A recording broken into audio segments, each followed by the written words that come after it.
જય શ્રી કૃષ્ણ. તો ભગવાન વામન બલિરાજાની ખૂબ પ્રશંસા કરી.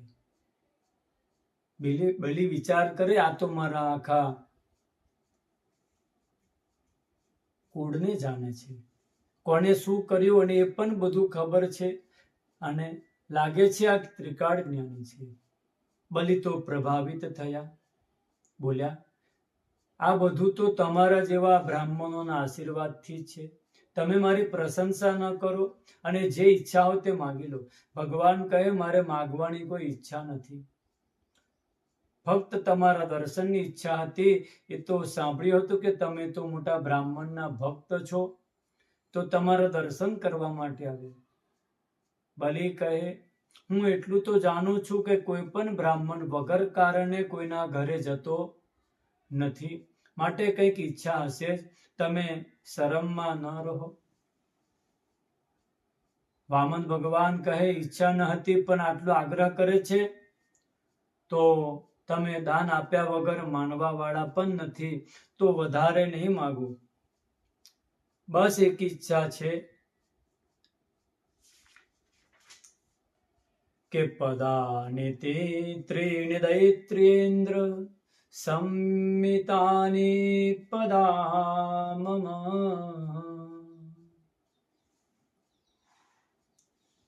હું જ્યારે ધ્યાન કરવા માટે બેસું છું ને, ચાલતા ચાલતા, તો બધા મારીને ભગાડી મૂકે છે કે મહારાજ ઉઠો, એ કેમ બેઠા છો? કાલે અહીં બેસીને માલિક થઈ જશો, ભાગી જાઓ. માટે વિચારું છું કે તમે દાન આપી જ રહ્યા છો, તો 3 ડગલા જમીન જ આપી દો, તો હું મારી જમીનમાં બેસી ધ્યાન કરીશ, મને કોઈ ભગાડશે નહીં. માટે પદાની ત્રીણિ દૈત્યેન્દ્ર, ફક્ત 3 ડગલા, અને એ પણ સંમિતાની પદામમ, મારા પગથી માપીને જ લઈશ. આવું સાંભળી બલિ હસે.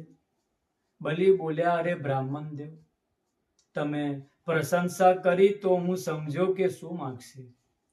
મારું આખું કુલ તમે સંભળાવ્યું, ને માગવાની વારી આવે ત્યારે નાના બાળક જેવી વાત કરી.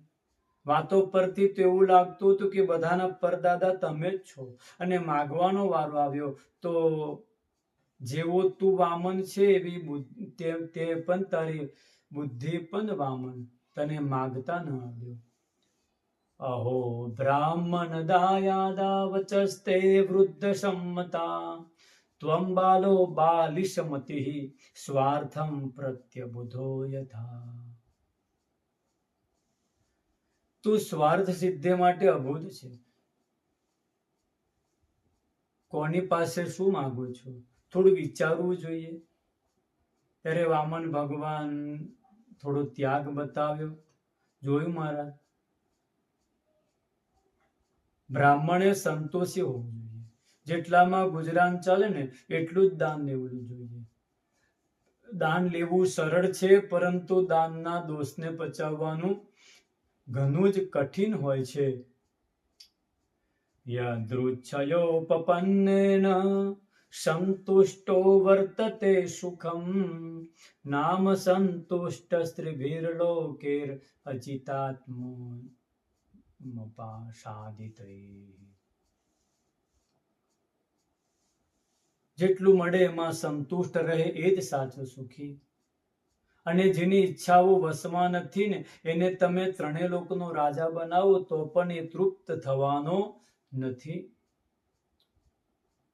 યદૃચ્છાલાભ સંતુષ્ટસ્ય તેજો વિપ્રસ્ય વર્ધતે. જે મળે એમાં પ્રસન્ન રહીને નિર્વાહ કરે છે, એવા બ્રાહ્મણના બુદ્ધિ અને તેજ વધે છે, તેજસ્વી બને છે. અને અસંતુષ્ટ બ્રાહ્મણનું પતન થાય છે. માટે હું તો સંતોષી બ્રાહ્મણ છું. મારે જે જોઈતું હતું ને એટલું જ મેં માગ્યું.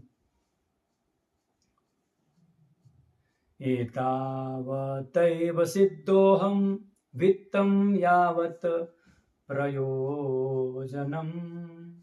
આનાથી વધારે મારે કશું જોઈતું નથી. બલિ વિચારે, આવો સંતોષી બ્રાહ્મણ મેં ક્યારે જોયો નથી. આ વચનો સાંભળી શુક્રાચાર્ય વિચારે, મેં પણ ઘણા બ્રાહ્મણો જોયા, મોટા મોટા યજ્ઞો કરાવ્યા, પરંતુ આ બ્રાહ્મણ નવો જ દેખાય છે. અને આવો ઝઘડો પહેલી વાર જોયો કે યજમાન કહે છે આટલું દાન આપવું તો મારું નાક કપાશે, અને આ બ્રાહ્મણ કહે છે આનાથી વધારે લઈ જ ન શકું. આ કેવો ઝઘડો! આટલો સંતોષી બ્રાહ્મણ મેં આજ સુધી જોયો નથી. આ કોણ છે? જોવું તો ખરો. અને શુક્રાચાર્ય આંખો બંધ કરી ધ્યાન લગાવે. આ બાજુ વામન ભગવાન કહે, રાજા દાન આપવું હોય તો આપો, જલ્દીથી સંકલ્પ કરો. બલિ કહે, 3 ડગલા ભૂમિ માટે સંકલ્પ શું કરવો? તમે જ્યાં ઈચ્છા કરો ત્યાં જમીન માપી લો. હું વચન આપું છું, તમારી ઈચ્છા પૂર્ણ થશે. વામન ભગવાન કહે, સાંભળો રાજા, થોડું હોય કે વધારે, નિયમ તો નિયમ. તમારે દાન આપવું જ હોય તો સંકલ્પ કરવો જ પડશે. આમ સંકલ્પ કરવા તૈયાર થયા. એટલામાં શુક્રાચાર્ય બધું જાણ્યા. બલિનો હાથ પકડે, બોલાવ, સાવધાન. બલિ, આ કોણ છે? ખબર છે? ઓળખે છે તું? આ કપટી એ જ કપટી છે. એ સવૈરોચને સાક્ષાત ભગવાન વિષ્ણુરવ્યયઃ કશ્યપાદત્તેર જાતો દેવાનામ કાર્ય સાધક. આ એ જ વિષ્ણુ કપટી છે જે દેવોનું કાર્ય સિદ્ધ કરવા માટે પહેલા મોહિની બનીને આવ્યા હતા અને અત્યારે વામન બનીને આવ્યા. આનું રૂપ અને આકાર જોઈ આની વાતમાં આવતો નહીં.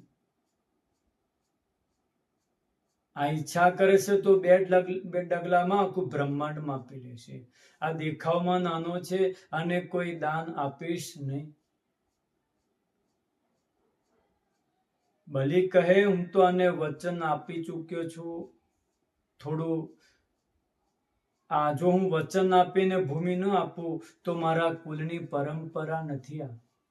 અને આ કદાચ નારાયણ છે તો નારાયણ તો ધર્મના રક્ષક છે. હું અધર્મ તો કરતો નથી. શુક્રાચાર્ય કહે, વધારે ધર્મની વાતો મને ન શીખવાડ. એવા દાનની કોઈ પ્રશંસા નથી કરતું જેમાં જીવિકા જ નષ્ટ થઈ જાય. હું દાનનો વિરોધ કરતો નથી, પરંતુ તમે ધન કમાવ છો ને તો એના 5 પ્રકારે તમારે ખર્ચ કરવા જોઈએ. ધર્માય યશસેર્થાય કામાય સ્વજનાય ચ પંચધા વિભજન વિત્તમ ઇહામૂત્રમ ચ મોદતે. જે તમે ધન કમાવ છો ને એના 5 ભાગ પાડો. પહેલો ભાગ ધર્મમાં લગાડો, બીજો ભાગ યશમાં, પોતાની પ્રતિષ્ઠા માટે પણ વાપરવો, ત્રીજો ભાગ અર્થાય, પૈસાથી પૈસા પાછા આવે, વ્યાપાર કરવો, ચોથો ભાગ એ કામાય એટલે પોતાના માટે વાપરવો અને પોતાના સુખ સુવિધાનું પણ ધ્યાન રાખવું, ને 5મો ભાગ સ્વજનાય, પોતાના સગા સંબંધીઓ માટે પણ ખર્ચ કરવો, નહીં તો એ પણ તમારા વિરોધી થશે. પંચધા વિભજન વિત્તમ, જે પોતાના ધનને 5 વિભાગ કરીને વાપરે છે, ઇહામૂત્રમ ચ મોદતે, એ આ લોકમાં પણ પ્રતિષ્ઠા મેળવે અને પરલોકમાં પણ પ્રતિષ્ઠા મેળવે. લોક અને પરલોક બંને સુધરે છે. શુક્રાચાર્યની વાતો સાંભળી બલિ આગળ શું કહે છે એ આપણે આગળ સાંભળીશું.